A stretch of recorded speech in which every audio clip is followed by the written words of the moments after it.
നമസ്തേ. ഹിസ്റ്ററിയിലെ മൂന്നാമത്തെ chapter public administration, പൊതുഭരണം.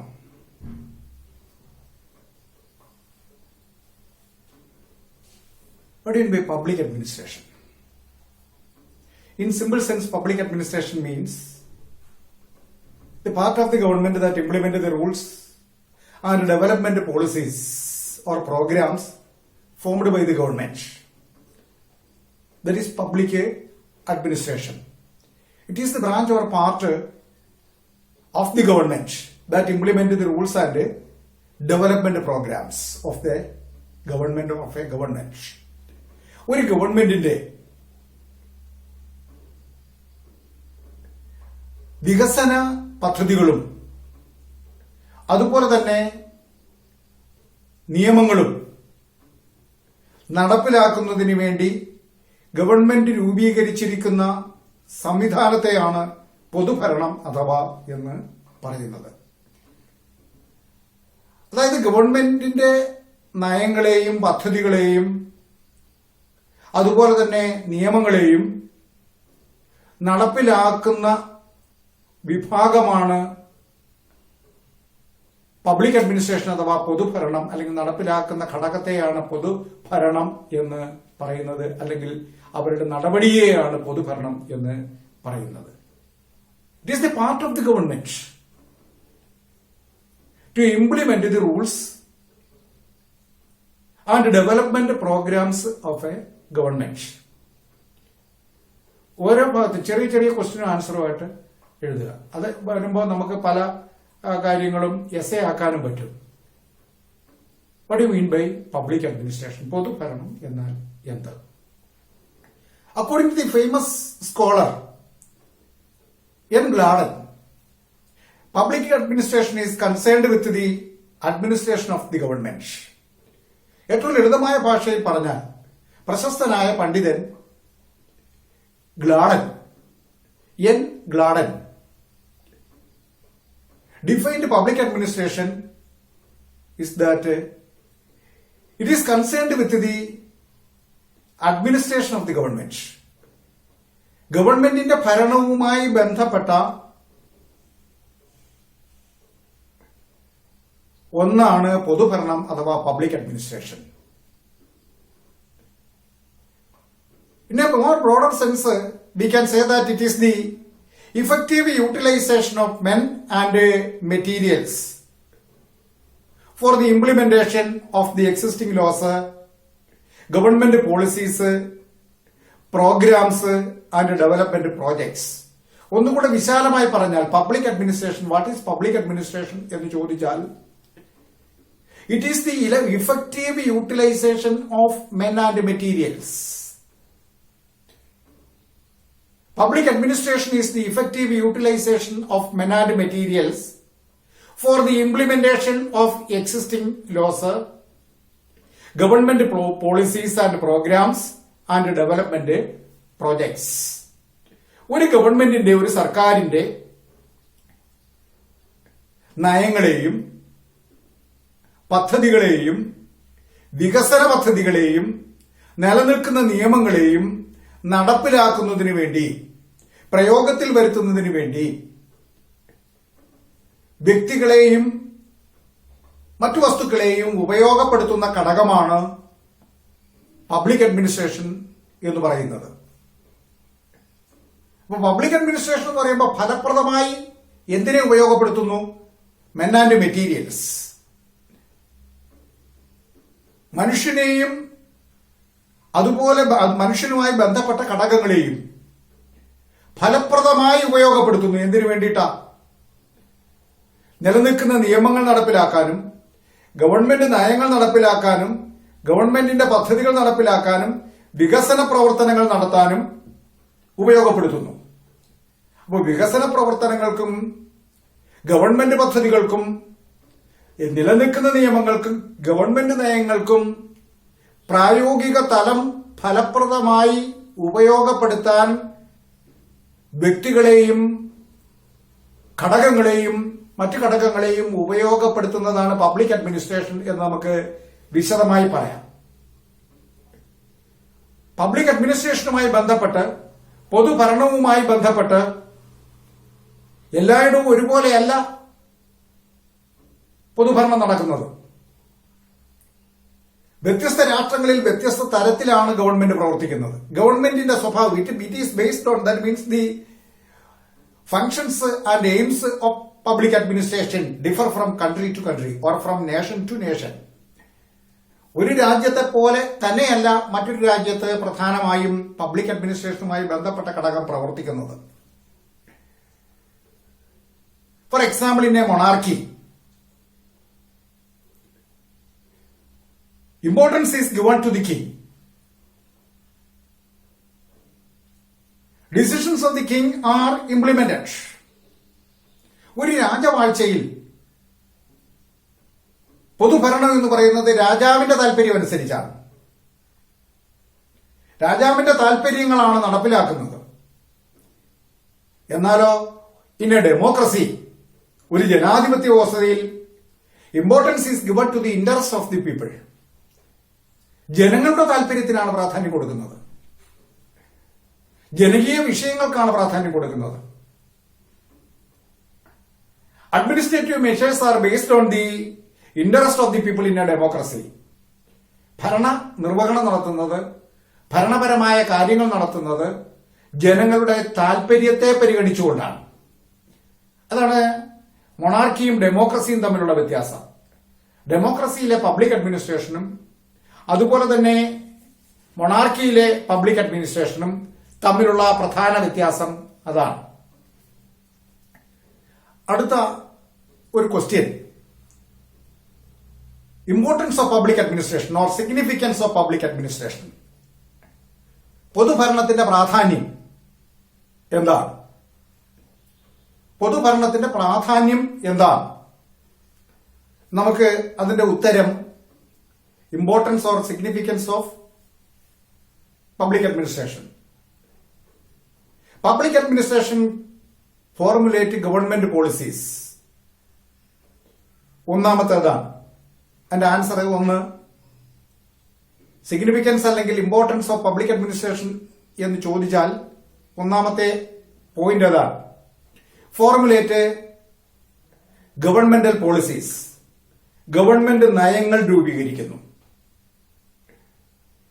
Formulate government policies. Government നയങ്ങൾ രൂപീകരിക്കുന്നു. Second one, ensure welfare of the people. ജനങ്ങളുടെ ക്ഷേമം ഉറപ്പുവരുത്തുന്നു. That is another significance or importance of public administration. Public administration ensure the welfare of the people. Third one, find out solutions to public issues. Find out solutions to public issues. പൊതുവിഷയങ്ങൾക്ക്, പൊതുജനങ്ങൾക്കുണ്ടാകുന്ന പ്രശ്നങ്ങൾക്ക് പരിഹാരങ്ങൾ കണ്ടെത്തുന്നു. പൊതുജന വിഷയങ്ങൾക്ക് പരിഹാരങ്ങൾ കണ്ടെത്തുന്നു. Find out solutions to public issues. Fourth one, provide goods and services. സാധനങ്ങളും സേവനങ്ങളും ലഭ്യമാക്കുന്നു. സാധനങ്ങളും സേവനങ്ങളും ലഭ്യമാക്കുന്നു. ഇത് വേറെ തരത്തിൽ ഈ ക്വസ്റ്റ്യൻ ചോദിക്കാം. AIIMS of public administration. What are the significance or importance of public administration എന്ന് ചോദിച്ചാൽ നമുക്ക് പറയാനുള്ളത് ഈ പറഞ്ഞതൊക്കെയാണ്. Public administration is concerned with the formulation of government policies. Government നയങ്ങൾ രൂപീകരിക്കുന്നു. Ensures welfare of the people. ജനങ്ങളുടെ ക്ഷേമം ഉറപ്പുവരുത്തുന്നു. Find out solutions to the problems of the public or public issues. പൊതുവിഷയങ്ങൾക്ക് പ്രശ്നപരിഹാരം കണ്ടെത്തുന്നു. Provide goods and services to the nation or the people. ജനങ്ങൾക്ക് അല്ലെങ്കിൽ രാഷ്ട്രത്തിന് ആവശ്യമായ സാധനങ്ങളും സേവനങ്ങളും ലഭ്യമാക്കുന്നു. In India, the public administration is framed on the basis of Gandhi's Grama Swaraj. ഇന്ത്യയിലെ പൊതുഭരണം രൂപപ്പെടുത്തിയെടുത്തിരിക്കുന്നത് ഗാന്ധിജിയുടെ ഗ്രാമസ്വരാജ് എന്ന സങ്കല്പത്തിൽ നിന്നുമാണ്.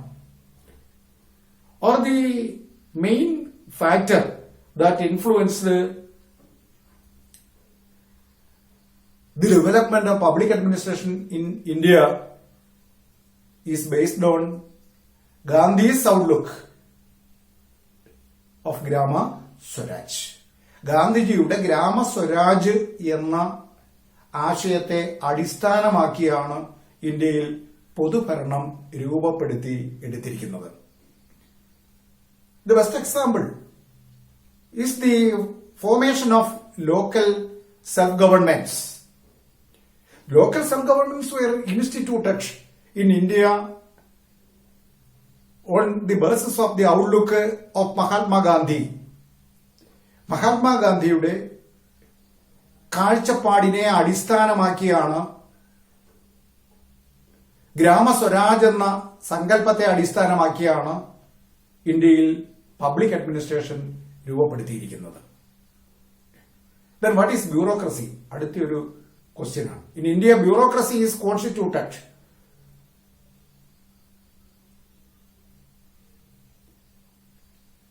to help and advise the government and to execute the programs of the government. Bureaucracy അല്ലെങ്കിൽ ഉദ്യോഗസ്ഥ ഭരണം എന്ന് പറഞ്ഞാൽ it is a part of the government that is constituted to help and service the government, to execute the government programs. ഗവൺമെന്റിന്റെ പദ്ധതികൾ നടപ്പിലാക്കുന്നതിനും അതിന് ഉപദേശിക്കുന്നതിനും സഹായിക്കുന്നതിനും വേണ്ടി രൂപീകൃതമായിട്ടുള്ള ഘടകത്തെയാണ് bureaucracy എന്ന് വിളിക്കുന്നത്, ഉദ്യോഗസ്ഥ ഭരണം എന്ന് വിളിക്കുന്നത്. Bureaucracy is constituted to help and advise the government and to execute the government programs. ഗവൺമെന്റിന്റെ പദ്ധതികൾ നടപ്പിലാക്കുന്നതിനും അതുപോലെ തന്നെ ഗവൺമെന്റിന്റെ പ്രവർത്തനങ്ങളിൽ ഗവൺമെന്റിനെ ഉപദേശിക്കുന്നതിനും സഹായിക്കുന്നതിനും വേണ്ടി രൂപീകൃതമായിട്ടുള്ള ഗവൺമെന്റിന്റെ ഘടകമാണ് ബ്യൂറോക്രസി എന്ന് വിളിക്കുന്നത്, അല്ലെങ്കിൽ ഉദ്യോഗസ്ഥ ഭരണം എന്ന് വിളിക്കുന്നത്. അതിനകത്ത് എന്തൊക്കെ ഉൾക്കൊള്ളും? Are the services of government. ഗവൺമെന്റിന്റെ എല്ലാ സേവന മേഖലകളും ഉൾക്കൊള്ളും. It includes all the services of government. ഗവൺമെന്റിന്റെ എല്ലാ സേവനങ്ങളുമായി ബന്ധപ്പെട്ടതാണ്. Or government provide several services to the people that reaches the people through bureaucrats. Government ഒരുപാട് സേവനങ്ങൾ നൽകുന്നു. വൈദ്യുതി എത്തിച്ചു കൊടുക്കുന്നു, കുടിവെള്ളം എത്തിച്ചു കൊടുക്കുന്നു, ക്ഷേമ പെൻഷനുകൾ എത്തിച്ചു കൊടുക്കുന്നു, വിദ്യാഭ്യാസ പദ്ധതികൾ നടപ്പിലാക്കുന്നു, സാമൂഹ്യക്ഷേമ പദ്ധതികൾ നടപ്പിലാക്കുന്നു. അപ്പൊ അത്തരത്തിൽ ഗവൺമെന്റ് ഒരുപാട് റോഡുകൾ നിർമ്മിക്കുന്നു. അപ്പൊ ജനങ്ങൾക്ക് ആവശ്യമായ സേവനങ്ങൾ ജനങ്ങളിലേക്ക് എത്തിച്ചു കൊടുക്കുന്ന ഘടകമാണ്, ഗവൺമെന്റിന്റെ ഘടകമാണ് ബ്യൂറോക്രസി എന്ന് പറയുന്നത്. വാട്ട് ഈസ് ബ്യൂറോക്രസി എന്ന് വെച്ചാൽ അതിന്റെ കൊടുക്കേണ്ട എക്സ്പ്ലനേഷനാണ്. ഒന്നുകൂടെ വ്യക്തമായി പറഞ്ഞാൽ, the employees who works under the public administration or public administrative system and administer the country are together known as bureaucracy. ചുരുക്കി പറഞ്ഞാൽ ഇങ്ങനെ പറയാം, it includes the employees, all employees from top to bottom, താഴെ അറ്റത്തെ തട്ട് മുതൽ ഏറ്റവും മുകളിൽ അറ്റത്തെ ലെവൽ വരെ ഉള്ള മുഴുവൻ ഉദ്യോഗസ്ഥരും, ഒരു ഗവൺമെന്റിന്റെ കീഴിലുള്ള ലാസ്റ്റ് ഗ്രേഡ് സർവന്റ് മുതൽ ഏറ്റവും ഉയർന്ന സിവിൽ ഉദ്യോഗസ്ഥൻ വരെയുള്ള മുഴുവൻ അംഗങ്ങളും ഈ ബ്യൂറോക്രസിയുടെ ഭാഗമാണ്. All the employees who works under the public administration system and administer the country are together known as a bureaucracy. ഈ ഉദ്യോഗസ്ഥ വൃന്ദത്തെ മൊത്തത്തിൽ അറിയപ്പെടുന്ന പേരാണ് ബ്യൂറോക്രസി അഥവാ ഉദ്യോഗസ്ഥ ഭരണം എന്ന പേരിൽ അറിയപ്പെടുന്നത്. അടുത്ത ക്വസ്റ്റ്യൻസ്, ചെറിയ ചെറിയ ക്വസ്റ്റ്യൻസ് ആണ്. What are the features of bureaucracy? ബ്യൂറോക്രസിയുടെ ഫീച്ചേഴ്സ് എന്തൊക്കെ? ഉദ്യോഗസ്ഥ ഭരണത്തിന്റെ സവിശേഷതകൾ എന്തൊക്കെ?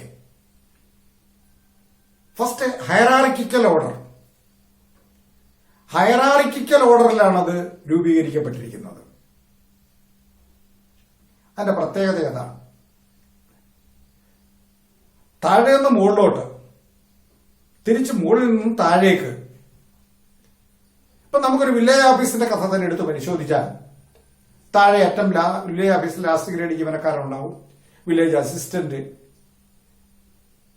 ക്ലാർക്ക്, വില്ലേജ് ഓഫീസർ, അതിന്റെ മേളില് deputy tahsildar, RDO, collector, sub collector. അപ്പൊ അങ്ങനെ മുകളിലോട്ട് ഹയറാർക്കിക്കൽ ഓർഡറിലാണ്. ശ്രേണീ വ്യവസ്ഥ, ശരിക്കും അതിനെ പറഞ്ഞാൽ മലയാളത്തിൽ ശ്രേണീ വ്യവസ്ഥ ഒരു സവിശേഷത അതാണ്. സെക്കൻഡ്, പെർമനൻസ്, സ്ഥിരമായിട്ടുള്ളതാണ്. ഇവിടുത്തെ ജീവനക്കാരെന്ന് പറയുന്നത് സ്ഥിരമായിട്ടുള്ളവരാണ്. അതാണ് രണ്ടാമത്തെ സവിശേഷത. Permanence is another peculiar feature of bureaucracy. Third one, such employees are appointed on the basis of qualification. മൂന്നാമത്തെ പ്രത്യേകത, ഇവരെയൊക്കെ നിയമിക്കുന്നത് ക്വാളിഫിക്കേഷന്റെ അടിസ്ഥാനത്തിലാണ്, യോഗ്യതയുടെ അടിസ്ഥാനത്തിലാണ്. അതാണ് മൂന്നാമത്തെ സവിശേഷത. Bureaucrats are appointed on the basis of qualification. Fourth one, political neutrality. രാഷ്ട്രീയമായ ന്യൂട്രാലിറ്റി പാലിക്കുന്നവർ, നിഷ്പക്ഷത പാലിക്കുന്നവർ.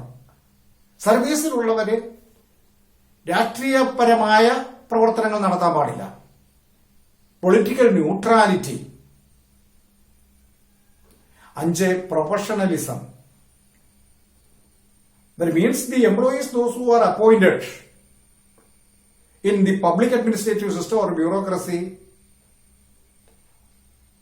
have enough talent or quality or ability or skill.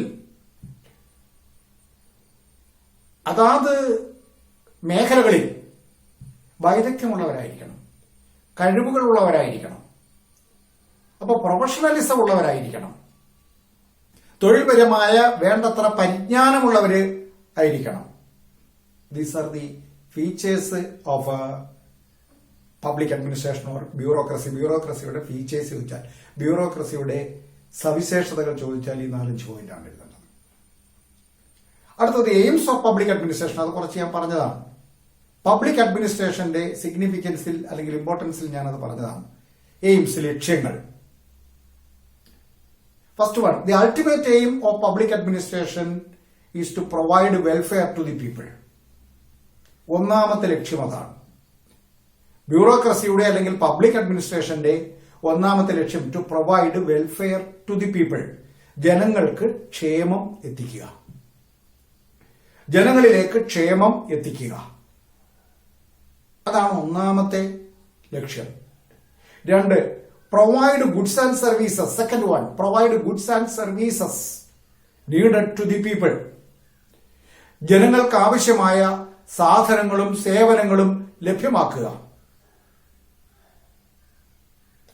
Third one, implement governmental policies. കാലാകാലങ്ങളിൽ ഗവൺമെന്റ് എടുക്കുന്ന നയങ്ങൾ നടപ്പിലാക്കുക. Implement governmental policies. ഗവൺമെന്റ് എടുക്കുന്ന നയങ്ങൾ നടപ്പിലാക്കുക. Next one, fourth one, solve the problems of the people. ജനങ്ങൾക്ക് വിവിധ വിഷയങ്ങളിൽ പ്രശ്നങ്ങളുണ്ട്, ആ പ്രശ്നങ്ങൾ പരിഹരിക്കുക. Solve the problems of the people.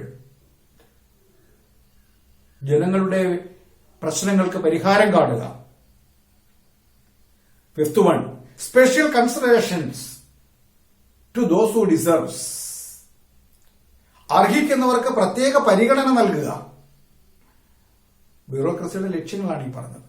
ഈ 4-5 ഓർത്തിരിക്കുക. What are the aims of public administration? Ultimate aim, ഒന്നാമത്തെ പ്രധാനപ്പെട്ട, അത് വിട്ടുപോകരുത്. To ensure welfare to the people.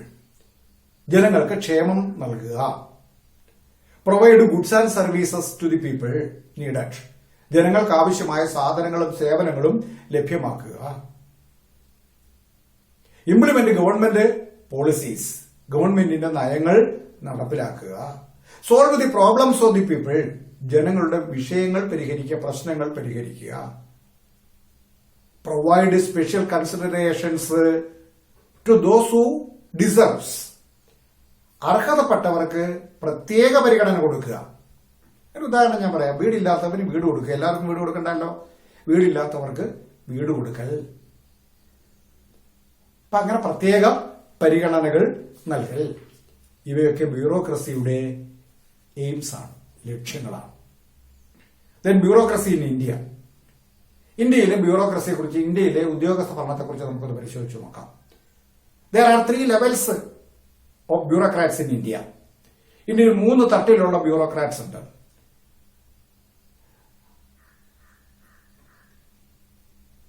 ഇന്ത്യയുടെ civil service, India civil service, all India service, central service, state service. ഇങ്ങനെ 3 തട്ടിലുണ്ട്. All India service, central service, state service. അതൊരു ടേബിളിലാക്കി നമ്മൾ പഠിക്കണം. ഇന്ത്യയുടെ civil service classification of India civil service. ഇന്ത്യയുടെ ഉദ്യോഗസ്ഥ ഭരണത്തിന്റെ അല്ലെങ്കിൽ പൊതുഭരണത്തിന്റെ വിഭജനം എങ്ങനെ?